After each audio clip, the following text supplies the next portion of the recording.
Well, you don't very often get applause. Actually, yeah, never mind, forget it. I was kind of waiting for somebody to say, now you go up there, but nothing was going to happen, was it, unless I actually moved. So I've moved. There was once a widow who kept urging a judge to give her justice against her adversary. Jesus tells the story in Luke 18. Other references to widows in the scriptures perhaps encourage us to picture her as someone who's been swindled out of her land, or maneuvered out of her land after her husband has died, which will mean that she's got no way of keeping going as a human being and no way of maintaining her proper position as a member of the chosen people with a share in the land of Israel. So she's pressing a judge to take her side. He didn't want to, but the woman's plea for justice eventually overwhelms him and he rules for her. That's a picture of God's attitude to you, Jesus tells his disciples. His chosen people, Israel, are invited to pray to God day and night against their adversaries. Jesus declares that God will rule for the chosen people and rule against the superpower. His people will have justice. The martyrs in the book of Revelation, in chapter 6, pray in a similar way to the woman. They ask God when he will judge and avenge their blood on the people who have the martyr's blood on their hands. These people will be the Roman superpower too, though they may include religious leaders as well. Now, one might have wondered whether a prayer for vengeance of the kind that comes in Revelation 6 is a prayer that God wouldn't answer. One might expect God or Jesus to tell the martyrs to pray for God to forgive the people who killed them, not pray against them. But God's actual response is to tell them just to rest a bit longer until the full number of the martyrs is complete. Then God will take vengeance as they ask. Now, I don't mind if you don't want to pray for justice for yourself in that way. I do mind if you don't pray that way for other people who need God to intervene in their lives. The Psalms are the way to do that. Over the past 20 or 30 years, many people have come to like the way the Psalms gives us a means of protesting to God about our pain and suffering. I think it's time we focused on using them more as a way of protesting to God about other people's oppression and suffering. At present, we're at a loss about what to do about ISIS and Boko Haram. But we have the most powerful weapon to use in this connection, and that's the Psalms. At breakfast each day, my wife and I pray a psalm on behalf of the peoples oppressed by these groups. It's all we can do, but it's the most powerful thing that we can do by way of calling on God not to stay aloof, but to act.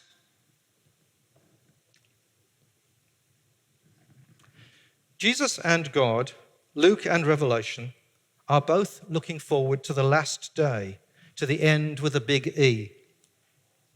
You could call it eschaton if you like, but I always say before you use the word eschatological or eschaton, you should wash your mouth, or afterwards, you should wash your mouth out because nobody knows what it means. They're talking about when the Son of Man comes, to use Jesus' words. In effect, the martyrs are praying, "Come, Lord Jesus," as Revelation 21 puts it. Or, "Come, Lord, Maranatha," as Paul puts it. There are then two complementary aspects to their prayer that we should note. On one hand, to pray for Jesus' coming and to look forward to Jesus' coming is to pray for justice. Jesus' coming is when prayers for justice will be answered. And so in the intervening period, the oppressed are encouraged to pray for the end as the time when justice will become a reality. It will be the time for the punishment of oppressors. Praying, "Come, Lord Jesus," is thus a serious prayer. And it's a worrying one, because if you ask whether we are more in the position of the martyrs, more in the position of a subordinate nation like the Jewish people in Jesus' day, more in the position of a little Christian community like the ones in Laodicea and Colossae, to whom Revelation was written, or whether we are more in the position of the Roman imperial superpower that controlled the everyday destiny of God's people, then the answer is we are the Romans. We are the superpower. We are the people the widow prays against, the people the martyrs pray against. Praying for Jesus to come is to pray for our judgment. So our prayer needs to be a prayer of repentance. We can't help but being members of the superpower, so we better plead for mercy. The complementary implication of this prayer is that if you're concerned for justice, you do need to be praying for Jesus' coming. Because when you're praying and working for justice, you're praying for and working for something that is impossible in this age. You're praying for something that's part of the final implementing of God's purpose. It's when the Son of Man comes that God will answer the prayer for justice that the elect pray. The question is, will they be praying? I hear lots of people expressing their concern for justice and wanting to work for justice, but are we praying for justice? Likewise, when Revelation talks about the vindication of the martyrs and the putting down of the oppressors, it associates it with the final fulfillment of God's purpose. Our prayer needs to be prayer that takes up the prayer of the widow and the prayer of the martyrs, not because we're in their position, but because we commit ourselves to identifying with them. It might even lead to a difference in our action. Though it's important that we don't think of prayer in utilitarian or instrumental fashion, as if prayer is designed to change us. Prayer is designed to change God, and it needs to change God because only God can bring in the reign of justice. Justice belongs to the end with a big E, and prayer for justice needs to pray for the end. At the same time, if you believe in the Old Testament, you don't just look forward to what God will do at the end. You know that God is active now. Here's part of an Old Testament prayer for justice, Psalm 72. God, give the king your decisions, the royal son your faithfulness. May he govern your people with faithfulness, your lowly ones with your decision. May he decide for the lowly among the peoples, deliver the needy, crush the extortioner. May he come down like rain on mowed grass, like downpours, and overflowing on the earth. May all kings bow down to him, all nations serve him, because he saves the needy person crying for deliverance, and the lowly person who has no helper. From viciousness and from violence, may he restore their life, so that people may pray to be blessed through him. May all nations count him fortunate. Here's a psalm that shows us how to pray for the government and how to pray for the people who are the victims of injustice. You pray for the victims of injustice by praying for the government. The phrase, "it's the economy, stupid," once played a key role in a presidential campaign. Voters are not finally interested in foreign policy, but in whether they are feeling financially secure.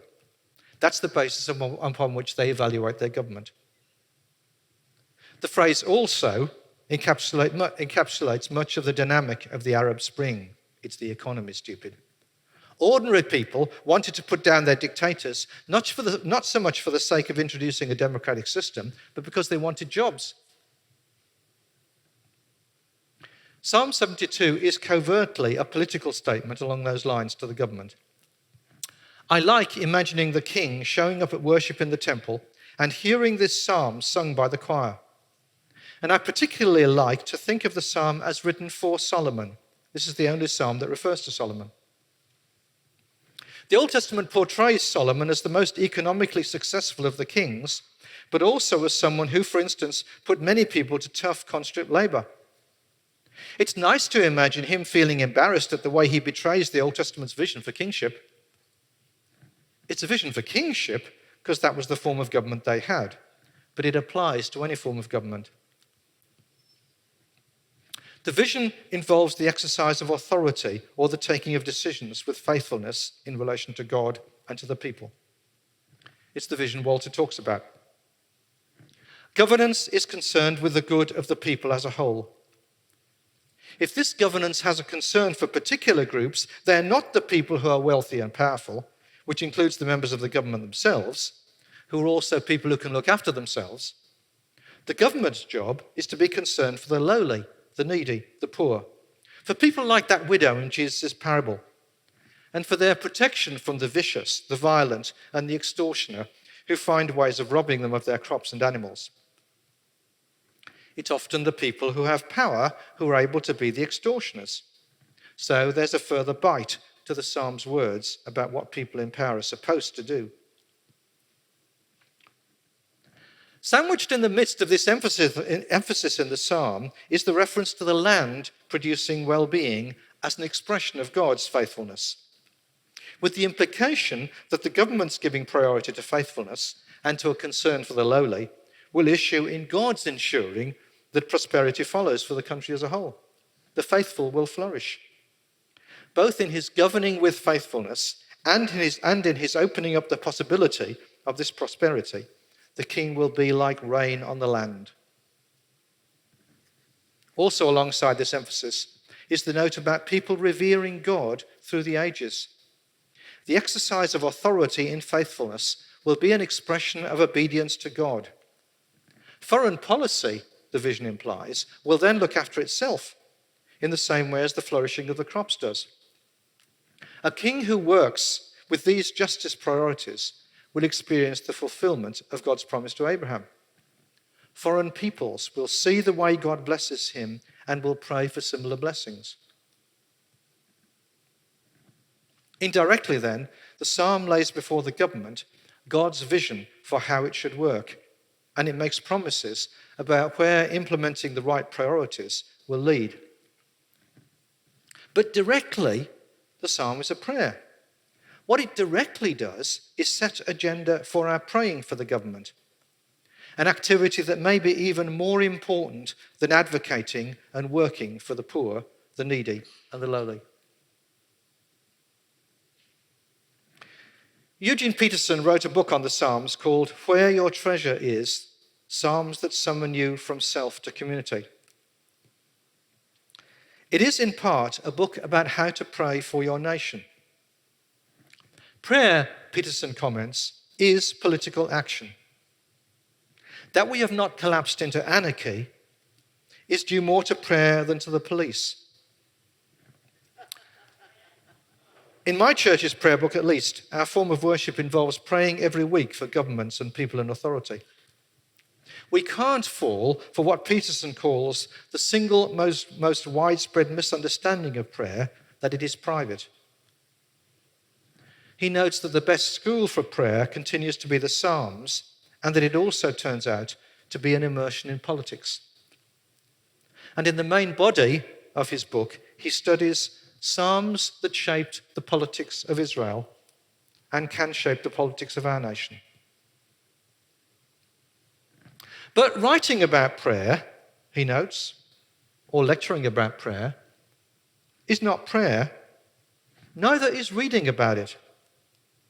Prayer is, well, prayer.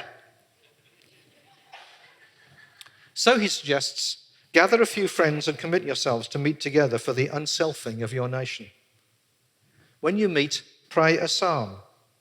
Discuss its application to your nation. Pray it again. Spend time in silence, letting it soak in, and pray it a third time. Then look for God to draw you into action. But my additional comment would again be, don't think that prayer is subordinate to action. Prayer is not enough without action, but our danger is the opposite one. It's that we think that our action is crucial. In being concerned for justice, remember that justice requires the activity of God, and its achievement belongs to the end with a big E. Our action will achieve little if it's not accompanied by as much energy given to the kind of prayer the widowed prayed, and the kind of prayer the martyrs pray, and the kind of prayer the Israelites prayed in that prayer about Solomon.